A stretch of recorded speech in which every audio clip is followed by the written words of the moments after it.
Dans les vidéos précédentes de cette semaine, nous avons pu explorer différents modèles d'analyse qui nous permettent de comprendre la capacité stratégique des entreprises. L'objectif premier était de pouvoir clairement établir sur quel fondement cette capacité se construit et comment elle peut se défendre. Tout ce que nous avons pu dire à ce sujet est toujours d'actualité. Nous allons porter plus précisément notre attention maintenant sur les nouveaux enjeux qui se posent pour une entreprise qui se développe au-delà de ses frontières nationales du point de vue du déploiement de sa capacité stratégique. Cette problématique se pose bien entendu pour les dirigeants des grandes entreprises qui opèrent sur de nombreux marchés géographiques. Mais les petites et moyennes entreprises également sont de plus en plus vite concernées par ces questions. On parle même aujourd'hui de Born Global, d'entreprises nées globales, pour parler de ces nouvelles sociétés qui, dès leur création, intègrent les enjeux du management international lorsqu'elles établissent les maillons de leur chaîne de valeur.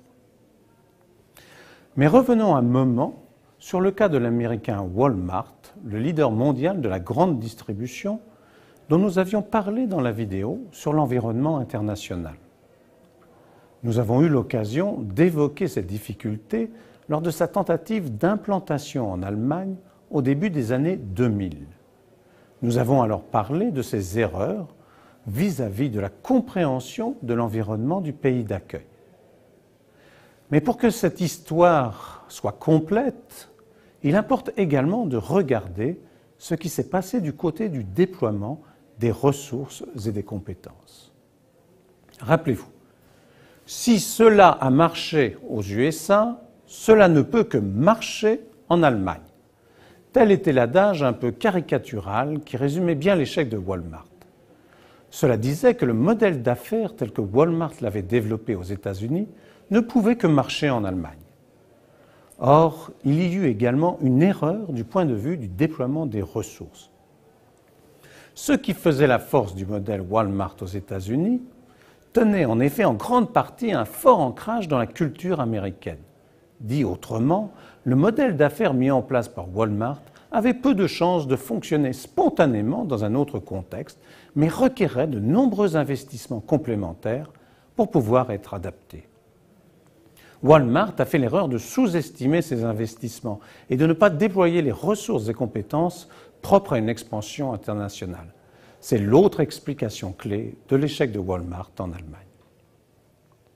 Pour éviter ce genre de mésaventure et d'autres encore, il importe donc de mener une analyse préalable des potentialités d'internationalisation de la capacité stratégique d'une entreprise.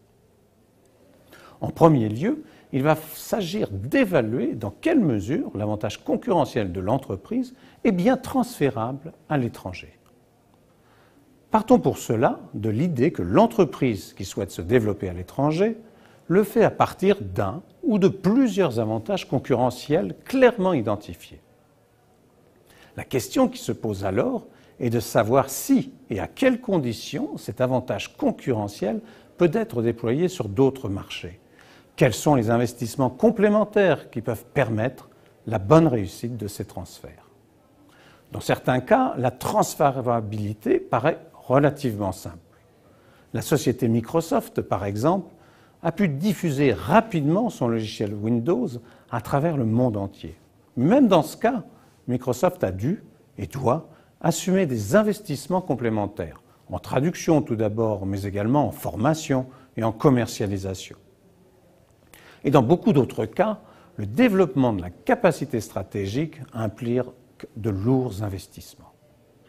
Les constructeurs automobiles européens ou américains qui veulent conquérir le marché chinois doivent par exemple établir localement de nouvelles usines, implanter un réseau de distribution et imposer leur marque. Il s'agit donc d'évaluer en premier lieu les investissements supplémentaires que génère le processus d'internationalisation. C'est ce qu'on appelle les coûts de l'internationalisation qui doivent s'intégrer dans la capacité stratégique. Il faut ensuite être capable d'assumer un certain nombre de risques propres au développement international. On peut considérer qu'il y a trois types de risques. Le risque institutionnel d'abord, le risque transactionnel ensuite, et enfin le risque organisationnel. Voyons ces trois risques. Pour ce qui concerne le risque institutionnel, il s'agit à proprement parler du risque pays dont nous avons parlé dans la vidéo sur l'environnement international. Je ne reviendrai pas ici dessus. Parlons donc du risque transactionnel. De quoi s'agit-il? Ce risque est lié au problème transactionnel qui se pose à l'entreprise qui s'internationalise. Nous parlons ici des difficultés qui peuvent se poser pour transférer une technologie, une compétence ou un savoir-faire particulier, souvent directement lié à l'avantage concurrentiel d'origine. Afin d'opérer ce transfert, l'entreprise qui se développe à l'étranger doit en effet pouvoir identifier les bons interlocuteurs dans le pays visé avec lesquels elle va travailler. Elle doit également pouvoir définir contractuellement les engagements des différentes parties impliquées pour que les transactions se déroulent au mieux. Faites de mauvais choix sur ces paramètres et vous avez de grandes chances d'échouer dans votre développement à l'étranger. C'est ce qu'on appelle le risque transactionnel. Pour concrétiser cette notion de risque transactionnel, prenons l'exemple de l'entreprise Danone, l'entreprise française d'agroalimentaire. Lorsqu'elle décida d'entrer en Chine, Danone est arrivé sur le territoire chinois pour la première fois en 1987. La première stratégie de Danone fut tout simplement de commercialiser en Chine les mêmes produits que ceux vendus en France, ou à peu près. Cette stratégie d'exportation s'avéra être un échec pour de multiples raisons. La première fut qu'il n'y avait encore que peu d'équipements de réfrigération en Chine. Les produits exportés étaient également trop chers pour le marché local. Et enfin, il est apparu que les consommateurs chinois éprouvaient une intolérance plus élevée au lactose que les consommateurs européens. Du fait de cet échec, Danone changea de stratégie et dans les années 90, Danone décida de mettre en place un mode de développement similaire à celui qui avait si bien réussi en Europe du Sud. L'objectif cette fois était d'abord de repérer et de sélectionner les partenaires locaux qui réussissaient et d'en faire des partenaires privilégiés.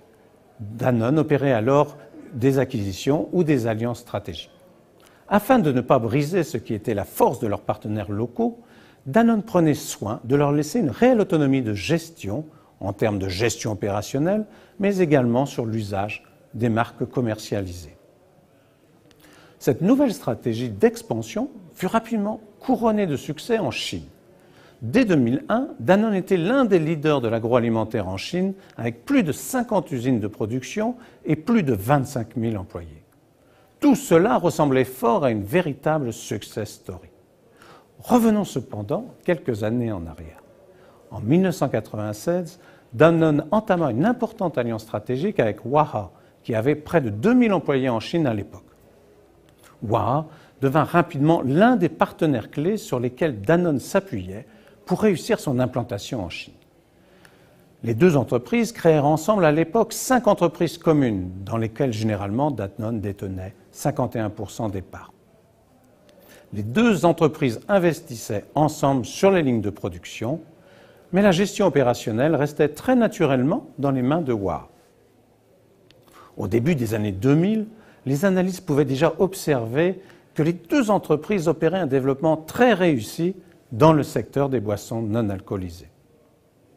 Tout semblait aller pour le mieux dans le meilleur des mondes. Pourtant, le ver était, pour ainsi dire, dans le fruit.